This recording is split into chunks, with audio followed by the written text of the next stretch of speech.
आज मनोहरराव खूप दुःखी होते, कारण आज त्यांचे मित्र यशवंतराव आणि त्यांची पत्नी सुमित्राबाई हे शहर सोडून त्यांच्या गावी गेले होते. यशवंतरावांच्या मुलाने आणि सुनेने त्यांच्यासोबत खूप गैरवर्तन करून त्यांचे जगणेच कठीण केले होते आणि म्हणूनच शेवटी यशवंतरावांनी गावी जाण्याचाच निर्णय घेतला. मनोहरराव विचार करू लागले की कळत नाही आजकालच्या मुलांना काय झाले आहे. त्यांना त्यांच्या आईवडिलांचा आदर कसा करावा हे देखील कळत नाही. आता माझा मुलगा नीरज सुद्धा असाच निघाला.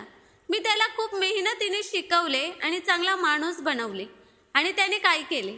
त्याने सांगितले होते की त्याची कंपनी त्याला प्रशिक्षणासाठी 1 वर्षासाठी म्हणून लंडनला पाठवू इच्छित आहे. त्यामुळे आम्हीही आनंदाने त्याला पुढे जाण्यासाठी प्रोत्साहन दिले आणि तिथे गेल्यावर तो आईवडिलांनाच विसरला. आज परदेशात जाऊन 2 वर्ष झाली, पण तो परत येण्याचं नावच घेत नाहीये. या उलट त्याने तिथे गेल्यानंतर अवघ्या वर्षभरातच तिथे वाढलेल्या एका भारतीय मुलीशी लग्न केले आणि लग्नानंतर आम्हाला याबद्दल सांगितले. मनोहरराव आणि त्यांची पत्नी जानकीबाई यांना त्यांच्या एकुलत्या 1 मुलाच्या लग्नाबाबत किती इच्छा होत्या, पण त्यांच्या मुलाने त्यांच्या सर्व इच्छा उद्ध्वस्त केल्या होत्या. आपल्या मुलाची आठवण होताच मनोहररावांचे हृदय कटुतेने भरून आले.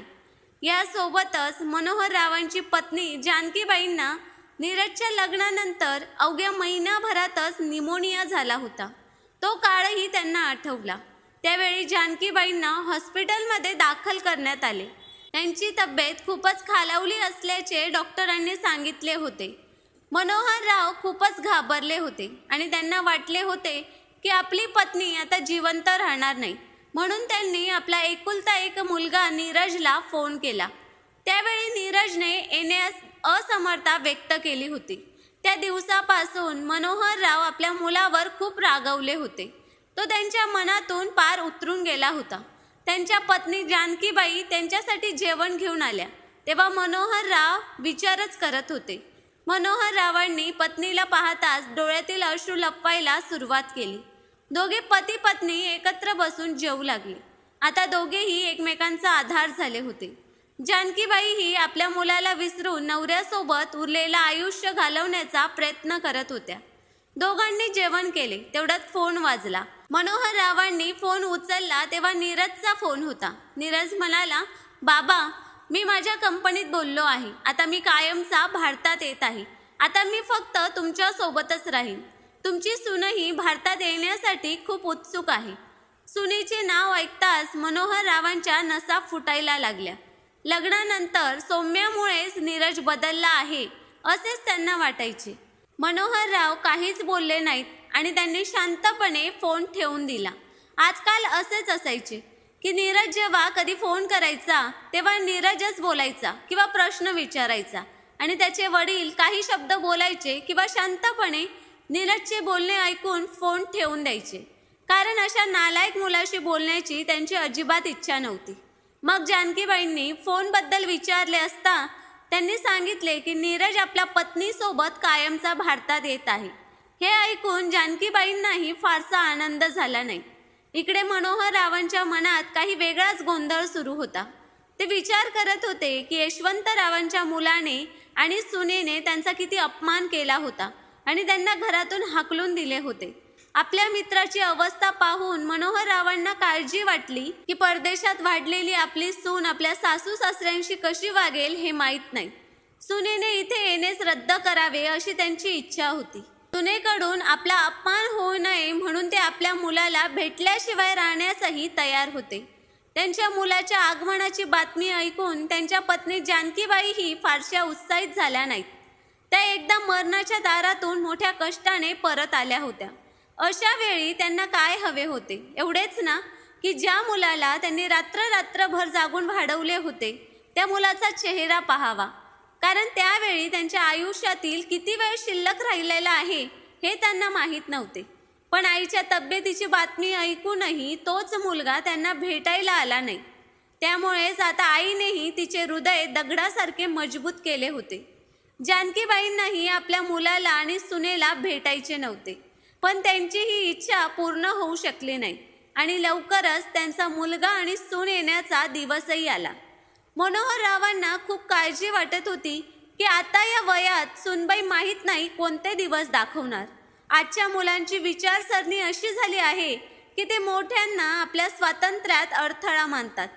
मनोहर रावांनी ठरवलं होतं की त्यांना सुनेशी आणि मुलाशी काहीही घेणं देणं नाही आणि त्यांच्यापासून ते दूरच राहणार. म्हणजे सूनही त्यांचा अपमान करणार नाही, कारण ते तिला स्वतःचा अपमान करण्याची संधीच देणार नाहीत. कारण जो मुलगा आई आजारी असताना फोन करूनही आला नाही, आता त्यांना अशा नालायक मुलाकडून काहीच आशा नव्हती. पण तरीही ते मुलाला येण्यापासून रोखू शकले नाहीत. कदाचित आपल्या मुलाला एकदा पाहण्याची तळमळ अजूनही त्यांच्या हृदयाच्या कुठल्या तरी एका कोपऱ्यात बाकी होती. पण ते नीरजला माफ करू शकले नाहीत, कारण त्यावेळी त्यांच्या बायकोच्या डोळ्यात एकुलता एक मुलगा न आल्याचे दुःख त्यांना स्पष्ट दिसले होते. तो क्षण आठवून त्यांनी स्वतःला कठोर केले आणि आपल्या मुलाने किंवा सुनेने आपला थोडाही अपमान केला तर लगेच दोघांनाही बाहेरचा रस्ता दाखवेल असा निर्णय आपल्या मनात दृढ केला. कारण ते मनोहर रावांचे घर होते आणि आपल्याच घरात आपल्या मुलगा आणि सुनेकडून अपमान सहन करणे त्यांना मान्य नव्हते. जानकीबाई ही त्यांच्या पतीची मानसिक स्थिती चांगल्या प्रकारे समजून घेत होत्या आणि त्यांच्या विचाराशी सहमतही होत्या. त्यांनाही म्हातारपणी अपमान नको होता. दुपारी 1 वाजण्याच्या सुमारास घराबाहेर टॅक्सी थांबल्याचा आवाज आला. घराचा मुख्य दरवाजा उघडाच होता. मनोहर रावांना बाहेर जाणे योग्य वाटले नाही. थोड्या वेळाने मुलगा आणि सून दोघेही त्यांच्या खोलीबाहेर उभे होते. मनोहर रावांनी एक पुस्तक उघडले आणि व्यस्त असल्याचे नाटक केले. नीरज आणि सौम्या आत आले. दोघांनी मनोहर रावांच्या पायाला स्पर्श केला. यावर मनोहर रावांनी काहीच प्रतिक्रिया दिली नाही. नीरजला माहीत होते की त्याचे वडील त्याच्यावर रागवले आहेत. तो थोडा वेळ तिथेच गप्प बसला आणि मग स्वयंपाकघरात जेवण बनवणाऱ्या त्याच्या आईकडे गेला. जेव्हा नीरज आणि सौम्याने जानकीबाईंच्या पायाला स्पर्श केला तेव्हा जानकीबाई त्यांच्यापासून दूर गेल्या आणि म्हणाल्या, ठीक आहे, हे सर्व करण्याची काही गरज नाही. जा आणि हात तोंड धुवा, जेवायची वेळ झाली आहे. नीरज आणि सौम्या खोलीत गेले. आई वडिलांची ही उदासीनता पाहून नीरजला अश्रू अनावर झाले. पण आई वडिलांची ही नाराजी पूर्णपणे योग्य होती हे त्याला माहीत होते. नीरजच्या डोळ्यातले अश्रू पाहून सौम्याने त्याचा हात धरला आणि त्याला धीर दिला. सगळं ठीक होईल. तिच्या खांद्यावर डोकं ठेवून नीरज खूप रडला. सौम्या विचार करू लागली की जर नीरजच्या आई वडिलांना आमचं सत्य कळलं तर ते कसे सहन करतील माहीत नाही. पण आम्ही त्यांना त्या गोष्टी सांगूही शकत नाही. काही वेळाने जानकीबाईंनी त्या दोघांना खोलीतच जेवण आणून दिले. इतक्या दिवसांनी आईने बनवलेला पदार्थ चाखून नीरज खूप भावूक झाला. जेवून नीरज आडवा झाला. सौम्यासुद्धा थकव्यामुळे झोपी गेली. पण नीरजच्या डोळ्यात झोप नव्हती. त्याला आपल्याच घरात पाहुण्यांसारखं वाटत होतं. दुपारपासून संध्याकाळची रात्र झाली, पण मनोहर राव आणि जानकीबाई नीरजशी बोलले नाहीत. जानकीबाई फक्त जेवण घेऊन खोलीत आल्या होत्या आणि न डगमगता तेथून निघून गेल्या. पहिलाच दिवस होता, त्यामुळे सौम्याने सुद्धा खोलीत राहणेच योग्य मानले. दुसऱ्या दिवशी सकाळी 6 वाजता रोजच्या प्रमाणे जेव्हा जानकीबाई उठल्या तेव्हा त्या किचनमध्ये चहा करायला गेल्या. तेव्हा त्यांना ते पाहून आश्चर्य वाटले की सौम्या आधीच स्वयंपाकघरात हजर आहे. जानकीबाईंना वाटले की कदाचित ती स्वतःसाठी चहा बनवायला उठली असेल. पण सुनेने सगळ्यांसाठी आधीच चहा बनवलेला आहे हे पाहून त्यांना आश्चर्य वाटले. जानकीबाई म्हणाल्या की हा चहा बनवायची काय गरज होती? नीरजच्या बाबांना शुगर आहे, त्यामुळे ते गोड चहा पित नाही आणि मला आले आणि इलायचीचाच चहा आवडतो. तू फक्त तुझ्यासाठी आणि नीरजसाठी चहा बनवायचा होता. यावर सौम्या गोड आवाजात म्हणाली, हो आई, मी बाबांसाठी शुगर फ्री चहाच बनवला आहे आणि तुमच्यासाठी आले इलायचीवाला. नीरजने मला सर्व काही सांगितले आहे. यावर जानकीबाई गप्प झाल्या आणि चहा घेऊन स्वयंपाकघरातून बाहेर पडल्या. सौम्या हलकेच हसली. सगळ्यांनी चहा पिऊन संपवला तोपर्यंत सौम्याने नाश्त्याची तयारी करून घेतली. जानकीबाई पुन्हा तिला अडवत म्हणाल्या, तुला हे सगळं करायची काय गरज आहे? आता मला एकटी राहायची आणि काम करायची सवय झाली आहे. यावर सौम्या हळूच म्हणाली, मला पण काम करायची सवय आहे. यावर जानकीबाईंनी तिच्याकडे जरा रागातच बघितलं. तेव्हा सौम्याने पटकन पराठे शेकायला सुरुवात केली. नाश्ता खूप चवदार होता. मेथीचा पराठा, टोमॅटोची चटणी आणि सुकी परवाळची भाजी खाल्ल्यावर मनोहररावांना समाधान वाटले. पण जेव्हा जानकीबाईंनी त्यांना सांगितले की नाश्ता त्यांच्या सुनेने बनवलेला आहे, तेव्हा ते थंडपणे म्हणाले की काम करत राहा.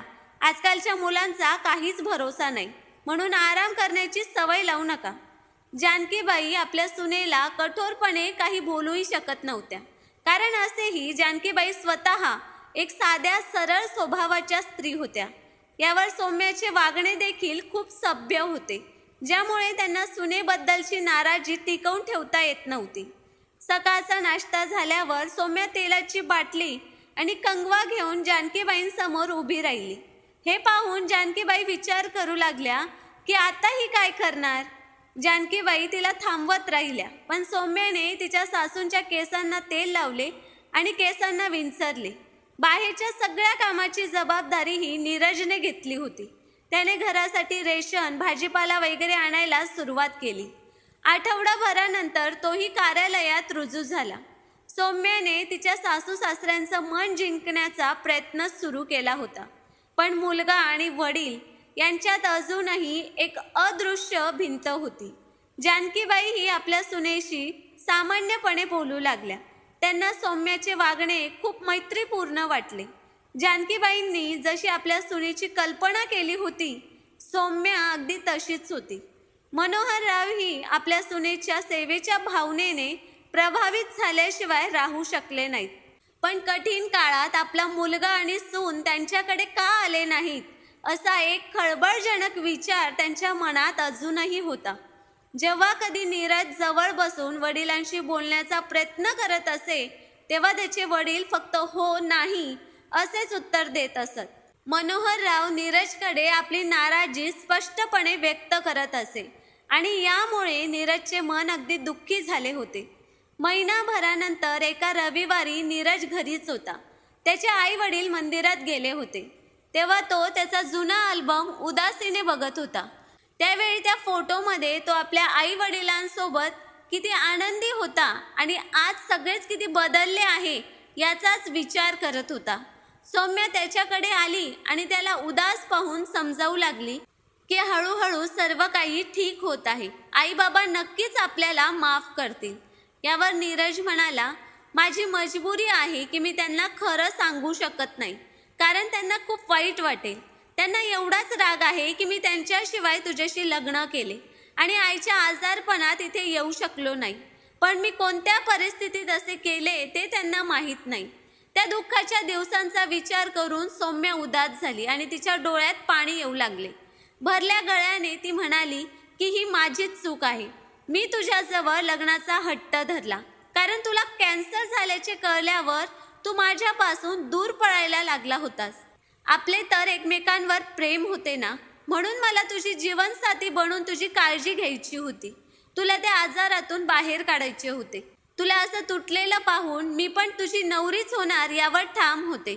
म्हणूनच तूही माझ्या आग्रहापुढे झुकलास आणि तिथेच आपलं लग्न झालं. त्यावेळी आईबाबांना कसे सांगायचे की तुला एवढा धोकादायक आजार झाला आहे. ते इथे किती घाबरले असते. जेव्हा आई इथे आजारी होती तेव्हा तिथे तुझ्यावर उपचार चालू होते. मग आपण इथे कसे येऊ शकत होतो.